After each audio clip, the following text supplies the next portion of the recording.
Nuevamente es un gusto estar con ustedes hoy aquí reunidos para poder compartir pues lo que Dios sigue haciendo en mi vida y pues también bienvenidos todos aquellos que posteriormente lo escuchan en cualquier plataforma digital. Yo no sé si usted ha tenido la oportunidad de preguntarse alguna vez, ¿a quién ven cuando lo miran? ¿Qué ven las personas en usted o a quién ven en usted cuando lo mira? Y muchos podemos llegar a pensar que tenemos diferentes máscaras o podemos representar diferentes personas o personalidades dependiendo con quién estemos o en el lugar que nos encontremos. Y empezamos con una frase que me hace reflexionar mucho sobre mí y mis motivos y empieza de la siguiente manera: hacer lo correcto en el momento correcto por los motivos correctos. C.S. Lewis escribió: no puedo tener las cosas segundas poniéndolas de primero. Puedo tener las cosas segundas poniéndolas de primero solamente cuando pongo las cosas primero de primero. Es como un trabalenguas, pero es un sabio consejo sobre cómo establecer correctamente nuestras prioridades. Pero sinceramente es que es muy fácil enfocarse en las cosas segundas, terceras, cuartas, quintas o sextas, dejando a un lado las cosas primeras. Y es una pregunta que hay que reflexionar mucho: ¿cuáles son esas cosas primeras? ¿Qué es lo que primero debería ir en mi vida? Y creo que el profeta Ageo eh, llevó un mensaje de Dios al pueblo judío que fue muy relevante en ese momento y que hoy en mi vida personal y tal vez en la de muchos de nosotros puede ser igual de relevante. Es un libro corto de 2 capítulos que lo invito a leer en algún momento. Ageo 1 del 3 al 8. También vino esta palabra del Señor por medio del profeta Ageo. ¿Acaso es el momento apropiado para que ustedes residan en casas lujosas mientras que esta casa está en las ruinas? Así te dice el Señor Todopoderoso. Reflexionen sobre su proceder. Ustedes siembran mucho, cosechan poco. Comen, pero no quedan satisfechos. Beben, pero no llegan a saciarse. Se visten, pero no logran abrigarse. Y el jornalero se le va su salario como por saco roto. Ay, ¿cómo me identifico con eso? Así dice el Señor Todopoderoso: reflexionen sobre su proceder. Vayan ustedes a los montes, traigan madera y reconstruyan mi casa. Yo veré su reconstrucción con gusto y manifestaré mi gloria, dice el Señor. Así dice el Señor Todopoderoso. Reflexionen sobre su proceder. Dios envió a Ageo para llamar al pueblo judío de vuelta a sus prioridades. Les llamó a regresar a su visión, el por qué estábamos aquí, y a recuperar su fe y sus valores. Existimos únicamente para glorificar al Señor y darlo a conocer. Hacer lo correcto en el momento correcto por los motivos correctos. Es súper sencillo leerlo. Muy difícil hacerlo, pero es más difícil aún hacerlo cada uno de nuestros días. Hacemos lo incorrecto con los motivos y tal vez con el tiempo correcto. O lo que falla es el momento. Pero en mi caso particular, lo que más me afecta son los motivos. Puedo estar haciendo lo correcto en el momento correcto, pero los motivos son los equivocados. Y son estos motivos los que nos complican más el camino, porque sin darnos cuenta nos empezamos a alejar del propósito de Dios para nuestra vida. El mensaje de Dios mediante el profeta Ageo que le dio a los judíos, les dio donde les dolía, como a mí también me pegó, en el mismo lugar, en mis prioridades. Ellos habían regresado de Jerusalén del exilio de Babilonia, con el reto único y exclusivo de reconstruir el templo. Pero fue pasando el tiempo y en algún momento del camino ellos abandonaron la tarea. Las personas se han enfocado en construir casas, buenas casas, casotas para sí mismos. Habían empezado a hacer negocios mientras habían dejado la reconstrucción del templo a un lado y el templo permanecía en ruinas. Como muchos de nosotros, después de que recibimos a Cristo Jesús, nos creemos salvos y que ya estamos con la tarea hecha y dejamos ese templo de la misma manera como Jesús lo encontró. Prioridades, valores. El pueblo de Dios en ese momento no tenía un orden en ellos. Y aquí ando hoy yo trabajando en mis prioridades. Yo no sé si las suyas estén claras, pero creo que es un excelente momento para revisar ese tema. La Biblia para mí es como un espejo donde yo me puedo ver reflejado y sinceramente creo que el mensaje de Dios que dio Ageo al pueblo judío en su momento es perfecto, claro y contundente para mi vida hoy. Yo no sé si usted se ha hecho la revisión de sus prioridades últimamente. Y lo que puede pasar es que muchas veces tenemos mucho que alcanzar o, o bien andar buscando lo que otros tienen o hemos logrado muchas cosas. Y puede hacer que ese logro, que ese éxito, que esa capacidad nos haga perder el rastro de lo que era más importante para nosotros y sin darnos cuenta empecemos a cambiar nuestras prioridades haciendo exactamente lo que hicieron los judíos en su momento. Tenemos dos clases de enemigos, tenemos los enemigos externos y tenemos los enemigos internos, pero yo quiero enfocarme más hoy en mi tema personal, que son esos enemigos internos, y yo no sé si usted tal vez ahí se puede reconocer en algo en este caminar, porque para mí esos enemigos internos son más difíciles de detectar, por lo tanto los que más daño me hacen, porque puedo andar caminando con ellos de día y de noche sin siquiera darme cuenta que los llevo encima, haciéndome daño a mí mismo, dañando mi relación con Dios y dañando a todos aquellos que me rodean. Y es que la verdad existe una progresión predecible entre la pobreza hasta el orgullo. Es un ciclo. Y aquí hago un alto porque no me refiero únicamente a la pobreza económica, podemos tener también pobreza espiritual y pobreza emocional o relacional. Y entiendo como pobreza la escasez en alguna de esas cosas o de esas áreas en nuestras vidas. El hombre pobre en alguna de esas áreas ora de rodillas, clama a Dios, pasa las noches con lágrimas en sus ojos sin poder dormir, trabaja, trabaja y ora y el ciclo se repite, Dios lo escucha, Dios lo bendice y ese hombre que antes era pobre en alguna de esas áreas se hace rico. Y tal vez lo primero que termina haciendo es que se olvida de Dios. Sale de un problema económico, se encuentra con Jesús, restaura su matrimonio, sus hijos regresan a su casa y chao, hasta aquí llegué yo con Dios. El que una vez fue pobre, necesitado, buscando a Dios fielmente de rodillas, se convierte en un orgulloso y rico. Oseas 13:6. Les di de comer y quedaron saciados. Y una vez satisfechos, se volvieron arrogantes y se olvidaron de mí. No sé si le ha pasado. Y ese hombre ahora rico cae bajo el juicio de Dios. Claro, hoy no estamos bajo bajo el juicio, estamos bajo la gracia y Dios nos perdona, pero empezamos a caminar completamente desviado del propósito de Dios, haciendo lo que nosotros creemos que nos conviene. Nuestros pensamientos sin filtro, sin pensar en lo que pensamos y por qué lo pensamos, empiezan a generar en nosotros sentimientos que nos llevan a la acción, que nos ciegan completamente y nos hacen orgullosos y en mi caso muchas veces creerme el más sobrado del lugar. Y así de fácil, empiezo como los judíos a dejar de construir el templo de Dios en mí. Para empezar a construirme una casa grande, llena de lujos, con carro, beca, con todos los juguetes, para pasar así a dejar el propósito de Dios para mi vida a un lado, llegando a ser ese hombre orgulloso, altivo, arrogante, nada diferente a los judíos en los cuales Ageo llevó el mensaje de Dios. Construir el templo de Dios con nuestra vida, con nuestros pensamientos, con nuestras emociones, con nuestros deseos que sean santos, limpios, apartados solo para Dios, es lo único que nos va a permitir estar en su presencia todos los días. Y eso se pierde cuando empezamos a caminar bajo nuestros planes, construyendo para nosotros y no para Dios lo que Dios nos mandó a hacer. Entonces, ¿qué es lo más importante en mi vida? ¿Cómo lo puedo saber? Yo contesto que es Dios, pero aún no me he sentado a revisar mi agenda y mucho menos mi conducta, porque es ahí donde claramente se refleja en cada uno de nosotros cuáles son nuestras prioridades. En la agenda, ¿dónde está el tiempo de Dios conmigo?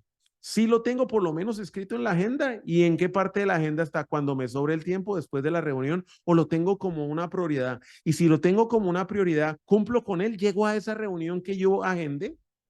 O pongo primero lo que es urgente, o pongo primero los amigos, o pongo primero el deporte, el trabajo, y termino con, ya no se pudo hoy, será mañana.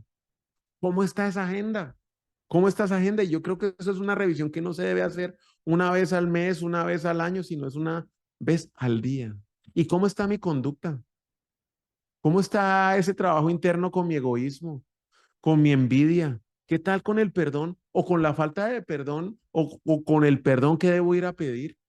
¿Son mis deseos los que van primero? ¿Lo quiero ya? Entonces no importa. Hago lo que tenga que hacer para tenerlo ya. ¿Qué llena mi calendario? ¿Y cuál es mi comportamiento? ¿Construyo ese templo para mí o construyo el templo para Dios? Juan 12:16.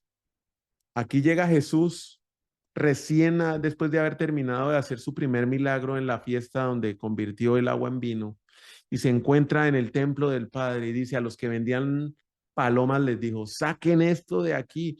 ¿Cómo se atreven a convertir la casa de mi Padre en un mercado, el templo? El templo que es mi vida.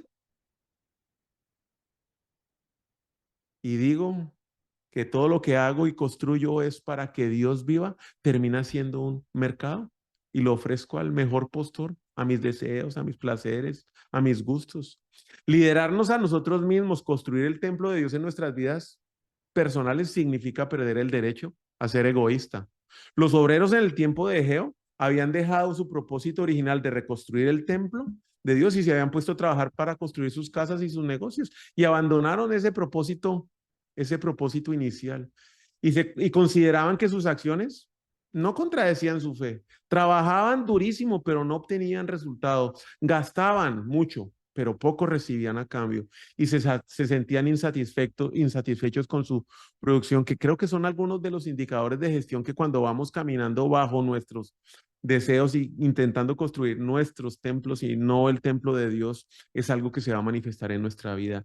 Y al igual que ellos, cuando yo puedo ver algo de eso que está pasando en mi vida, digo, hay algo que no está bien, hay algo que no se está ajustando, no son mis prioridades, no están adecuadas. El resultado siempre va a terminar siendo en el mismo lugar, la decepción. Y viene nuevamente la reflexión, así dice el Señor Todopoderoso, reflexionen sobre su proceder. Y toda esta semana he estado reflexionando sobre este tema y mis prioridades y llego a una conclusión contundente para mí.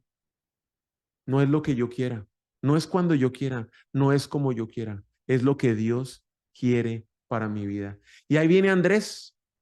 Andrés, un discípulo de los 12 discípulos que tenía Jesús, del cual poco se habla y si no lo conocía, tal vez hoy va a conocer algo de él.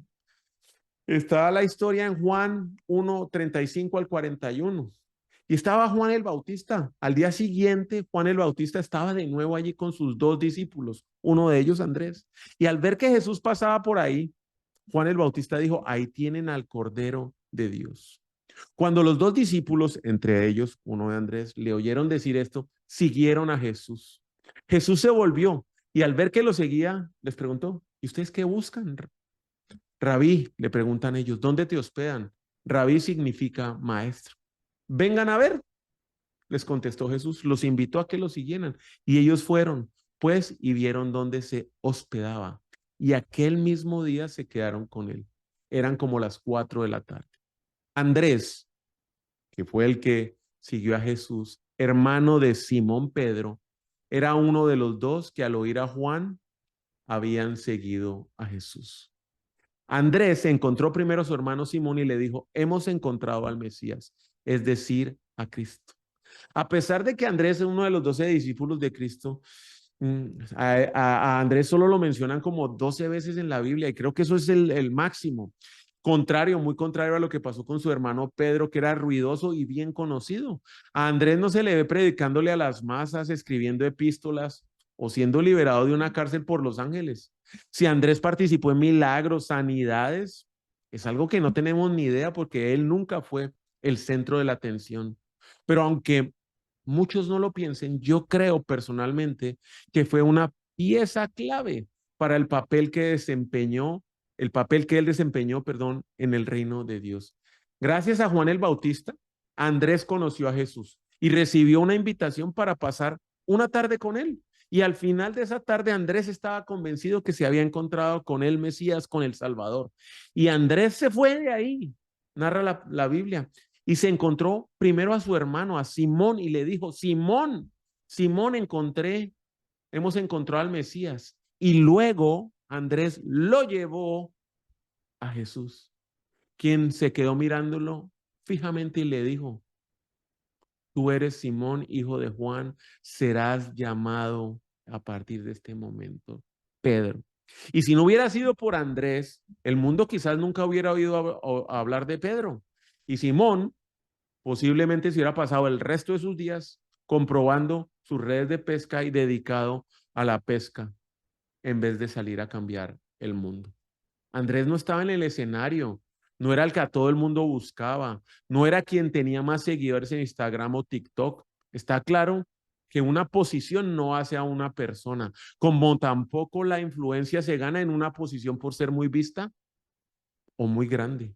Y es que aquí es donde entra el veneno para mi vida, para empezar a construir mi casa y dejar al lado un templo dejar al lado el templo de Dios o el templo que tengo que construir para Dios en mi vida.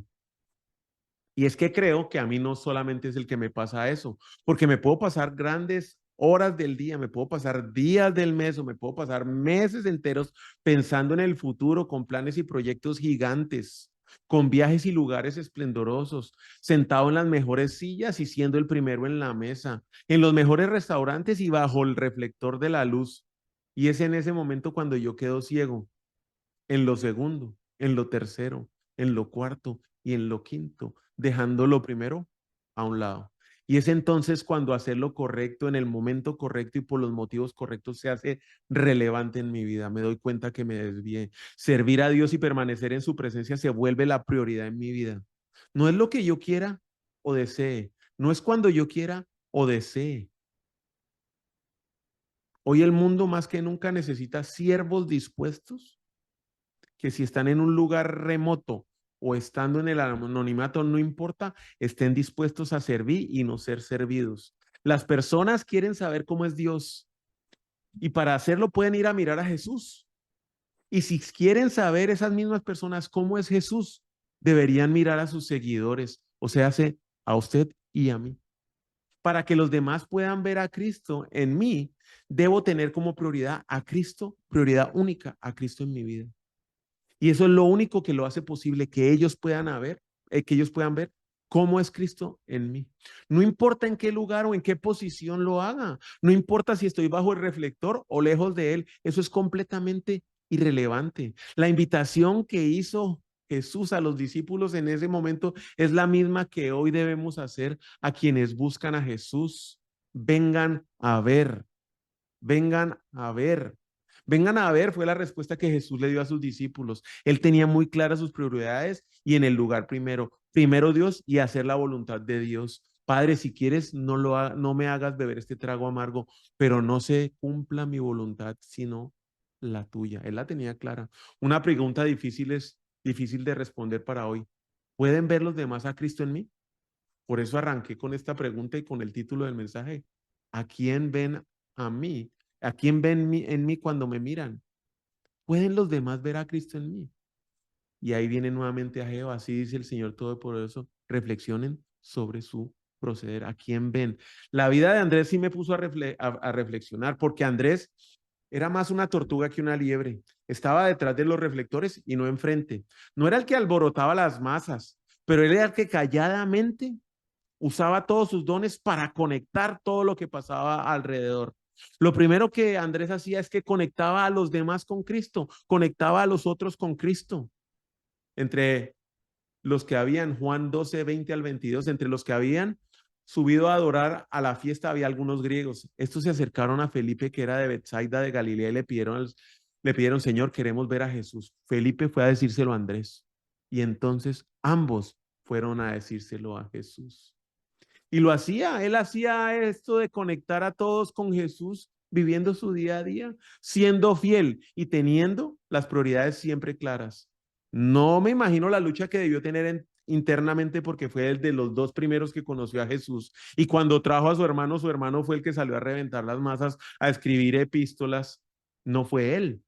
Pero aún así, a pesar de sus luchas internas que él tenía, se mantuvo fiel con las prioridades claras, conectando a las personas con Jesús desde el lugar donde él se encontraba.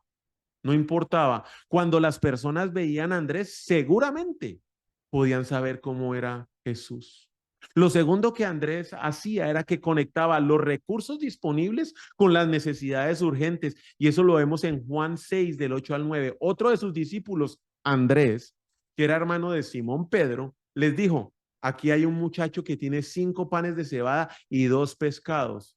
Pero ¿qué es esto para tanta gente? Y si se acuerda, ese fue el milagro que hizo Jesús cuando alimentó a toda esa cantidad de personas. Fue Andrés quien encontró los recursos. Seguramente caminaba despacio, era observador, no se molestaba si lo interrumpían en la tarea que estaba, sencillamente paraba, prestaba atención a las personas y las escuchaba, reconocía sus necesidades y estaba dispuesto a servirlos a pesar de lo que él estuviera haciendo. Se negó por completo al egoísmo. Claro, servir a Dios conectando esas necesidades con aquellos que tenían los recursos para resolver las necesidades, manteniéndose fiel a Dios y dándole solamente honra y gloria a Él en cada una de estas conexiones, no buscando para Él un beneficio o que lo vieran como el Superman que todo lo resolvía. Él se mantuvo fiel a Dios, asegurándose que cuando a Él lo miraran, los demás pudieran saber cómo era Jesús. Y lo tercero que Andrés hacía, conectaba la verdad eterna con la vida cotidiana.